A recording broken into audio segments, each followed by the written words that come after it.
It's summertime. After a period away, the players are back, ready to get into league football as the season kicks on.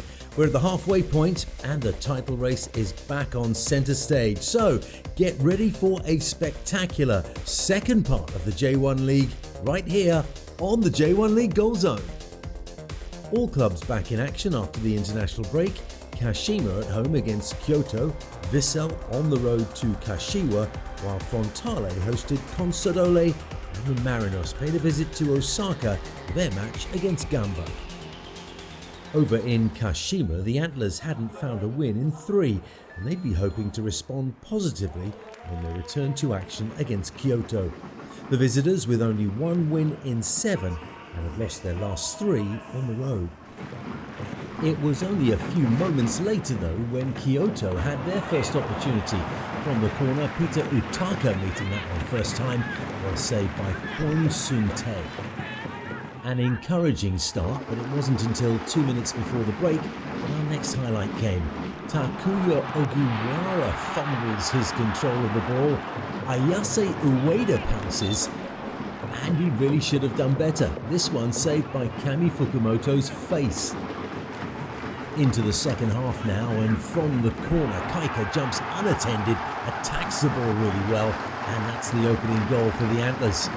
But when Kyoto look back at this one, they'll certainly rue the fact that there was nobody jumping with him. Just 4 minutes later, and a corner on the other side of the field almost gave Kashima their second.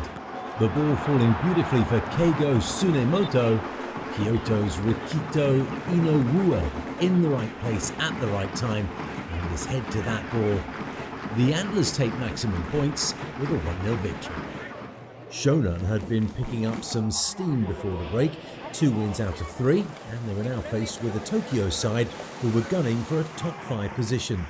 The visitors had won their last 2 and were now looking to get the better of Belmari on their turf. Shonan weren't going to make it easy for them. In slick conditions, here they are pushing the ball around very tidily on the edge of their opponent's box. In the end, they work an opening for Akimi Barada, whose shot just shaves the foot of the post. The home team continued with some nice intricate passing in tight spaces though. Yusuke Sagawa getting on the end of a through ball, his shot though turned away by Jakub Slowick. Shonan was certainly having the better of things, and their efforts paid off in the 26th minute. Sagawa scooping the ball over the last line of defence, Masaki Ikeda on the receiving end and beautifully lobs that over Slowick's head. Into the second half now, and Shuto Machino had been having a fine game.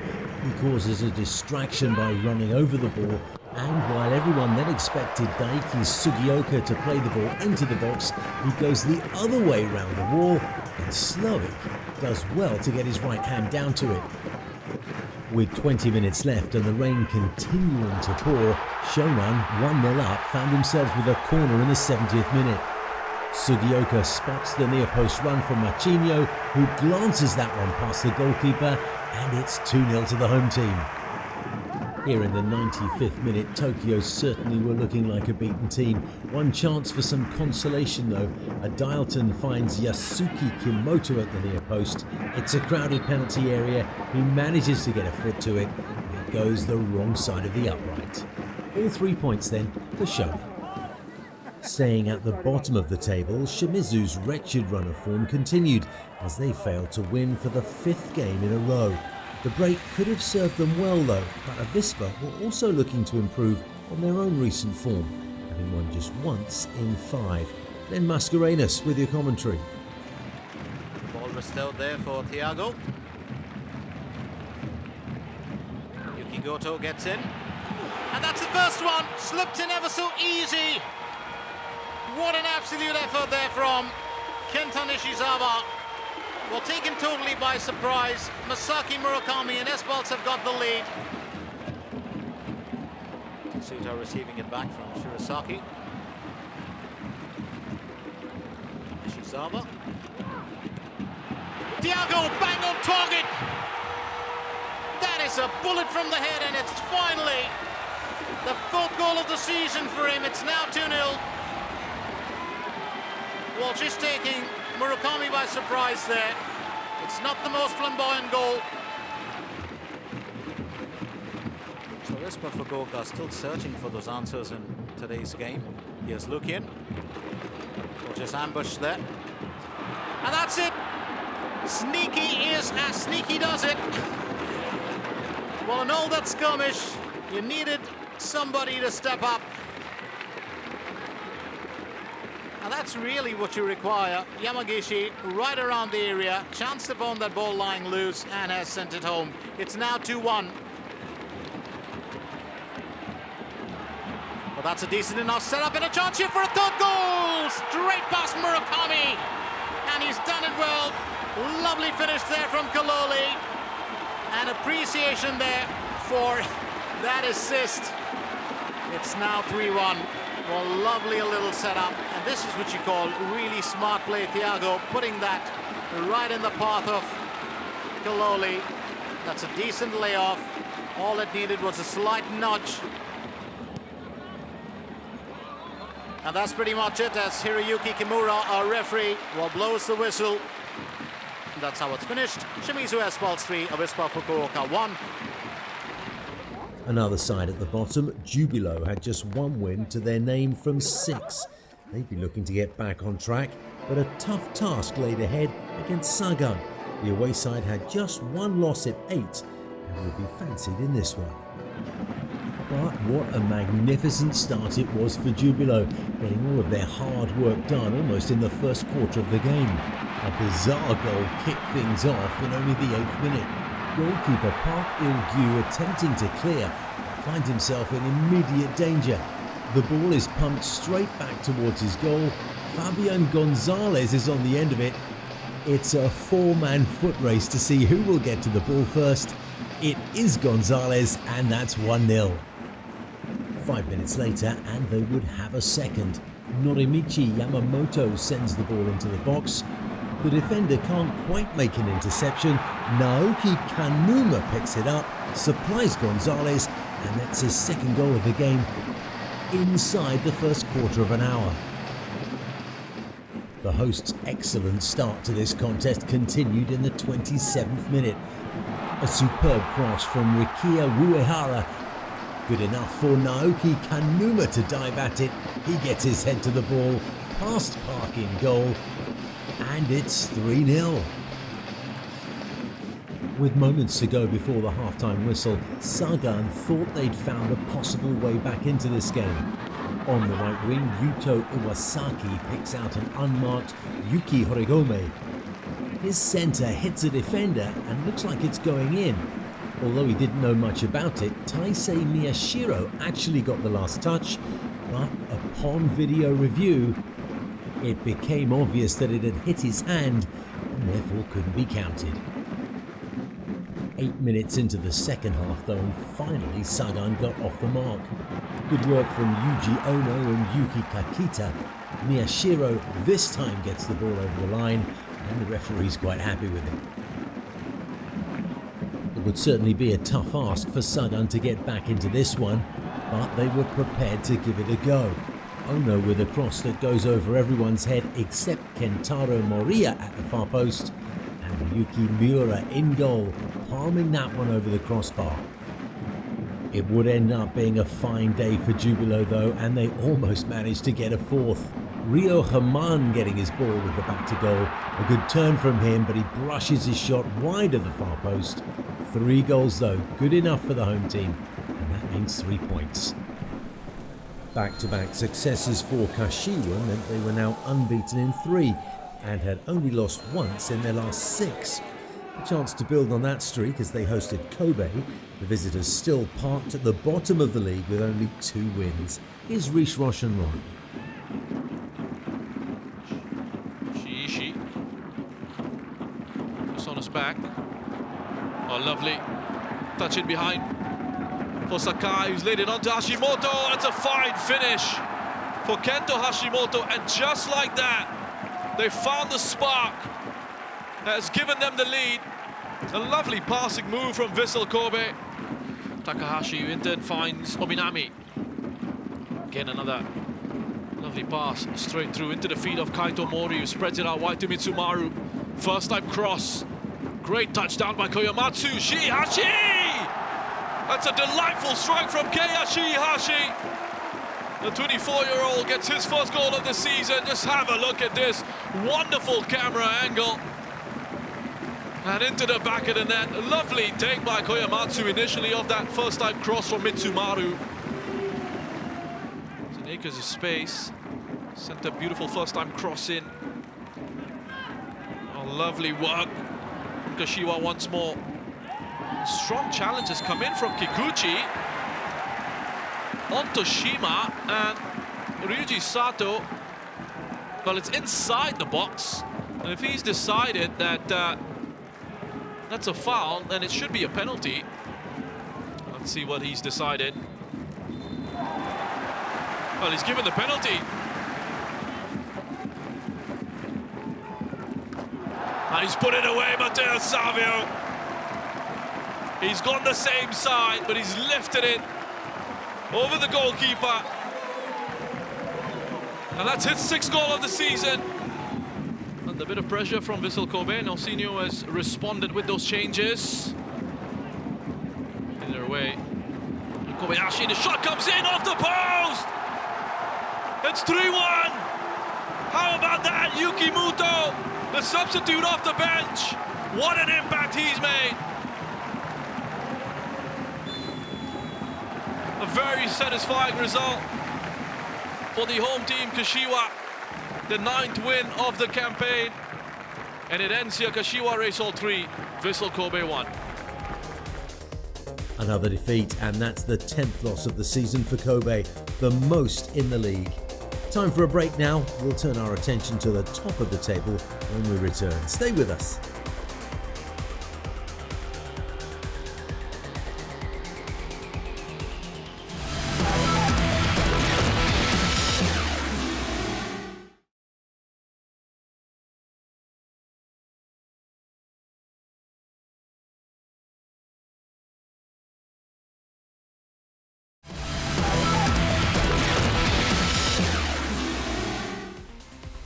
This is your dose of all of the top highlights and breathtaking goals from the best league in Asia.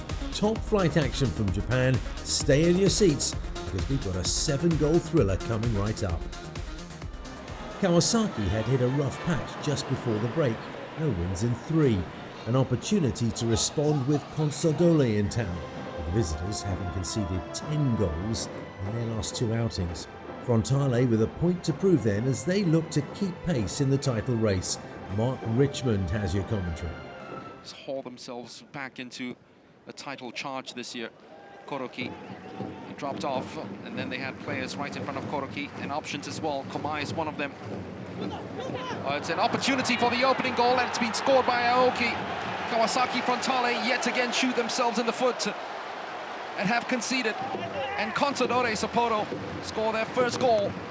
Just feels as if such a long time away that they last scored, but they've brought it through, and Yanaga has profited from another defensive mistake. This time it comes from Consadole Sapporo, and Akihiro Yanaga has got Kawasaki Frontale right back into this. There are 7 different scorers, a 6-1 as well. They've exchanged passes beautifully enough to Tono. That had a lot of poison behind that shot. And conceding goals on the breakaway. Fukumori, that's a wonderful delivery, and they have conceded. Would you believe it? Takuma Arano, who hasn't scored a goal in the J.League since he scored here in that 2-0 victory, has now scored to make it 2-1. As Kawasaki Frontale are forced to switch the focus of the attack down this right-hand side now. Wakizaka. Chana tip, Wakizaka, Kobayashi! Oh, he always scores against Consadole. It just had to be him, because there was no danger when the ball was lifted up. And all of a sudden, he swiveled, and with that scissor kick, finds the back of the net. And they're back on level terms. So very good at screening it and setting up a teammate. something that he does so very well, which is to lead the press. Marcinho has stolen the ball back. He's given it to Leandro Damião. Yanaga saved on the line, and that one's put into the back of the net finally. And who else but Yu Kobayashi again? Suicidal defending. And then Okamura couldn't get the ball away. What were they doing? Trying to pass it around at the back. A sense of purpose and vigor in this Kawasaki side that we haven't seen for a long time now, and these fans haven't seen at the Todoroki Stadium, and they like what they're seeing. Yanaga! 4-2! Akihiro Yanaga on the double. They chased after every ball that was available. Fukumori couldn't win it. Kobayashi didn't give up the fight, and then teed it up for Yanaga, who strolled.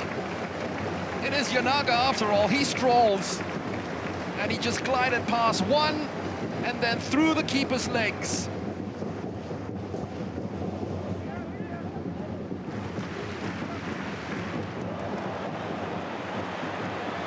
There might be another one here for Marcinho, going on a solo run. Past two, still Marcinho, past three, Marcinho! 5-2, game over. True enough, they're facing up against the worst defense in the league, but you still have to get them. Marcinho sprinted away from Suga, then Fukumori, then Suga again. A 60-yard run from his own half. A +3 goal difference for the first time in the J.League this year. More than 2 goals for the first time in the league this year. But they had to do it the hard way. Kawasaki Frontale 5, Contadore Sapporo 2. Gamba went into the break on 2 straight losses, and having struggled for consistency all season, might well have been in danger of suffering another defeat when they hosted Yokohama. The Marinos, with just 1 loss in their last 7, would be favoured to collect another 3 points in Osaka. Richard Drew has your commentary. Oh my word, what's going on here? Oh! What a goal from nothing! And Yokohama F Marinos has shown that at the back they were vulnerable a little earlier on, and they have let in a howler there. Let's have a look at this again. Well, the keeper did nothing wrong, but that was a terrible pass. The keeper couldn't do that much about it. And this tries with the left foot. That's a great save! Goodness me, great ball in. Patrick with the header. Oh, he was well placed for that header, and what a save that was. That's a decent ball for the time of day. And they get the ball back again. Danger here. It's a great save. Oh, but he can't save it the second time. And the visitors are level. Leo Sierra with the first chance. And then the man who blasted over just a minute or so ago, Nishimura, made no mistake. Shower for Takao, and right back for Osaka. Sato in for Kono. Here's the 2 changes straight after. Oh, and a chance here. Looking at the linesman, the assistant keeps his flag down, and all of a sudden Yokohama has gone from behind into the lead. Good vision. I think rather looked for the foul. There's another yellow, and the red follows. A second booking. Oh dear. Do not want a red card. Took one for the team. Be interesting to see that a little bit closer up. How much contact was there? Oh, virtually none. Virtually none. That is that. A very good come from behind victory for Yokohama F Marinos. Leaves them top of the table again. It is finished here at the Panasonic Stadium. Gamba Osaka 1, Yokohama F Marinos 2. 2 informed teams up next. Sanfrecce, unbeaten in their last 4, are up against Cerezo, who were on a 3-game winning streak. Just a couple of points separating these sides then, a contest that could swing either way. Not much to write home about in the first 40 minutes until Shunki Higashi hit a stinger of a swerving shot from outside the box, tipped over the bar by Kim Jin-hyun's fingers. Second half now, and Cerezo would be wondering how they failed to take the lead in the 47th minute. Hirotaka Tameda's cross misses everybody until it falls invitingly for Seiya Maikuma, but from just a few yards out, he heads it over the bar. But 7 minutes later, Tameda would put the ball on a sixpence for a teammate once again. This time it was Bruno Mendes, and he expertly guided that one into the net, 1-0 to Cerezo. Sanfrecce thought they'd found an equaliser just a minute later. As the ball is played into the box, it's knocked down by Higashi, but Ben Khalifa was in an offside position when that happened. And even though he puts the ball in the net, the referee disallowed it, having consulted the VAR. Back they came for more though, and as this ball is played in, Douglas Vieira gets the merest of glances. Kim's top hand is enough to turn that one away. But they would eventually get what they deserved, and here's your candidate for goal of the week, Gakuto Notsuda, with a 25-yard rocket. Not content with saving a point, they were still out for two more. Vieira manages to get a touch on the ball in the penalty box. That's enough to put Matej Jonic off his stroke. He brings Vieira down, and the referee points to the spot. The Brazilian picked himself up, dusted himself down, and side-footed that one firmly to his right to take the points. 8 draws in 9 games for Urawa, and that run would be put to the test by a Nagoya side that had won 3 of the last 4. The Reds sit precariously above the drop zone and would most certainly benefit from collecting the full 3 points. Nagoya certainly started well.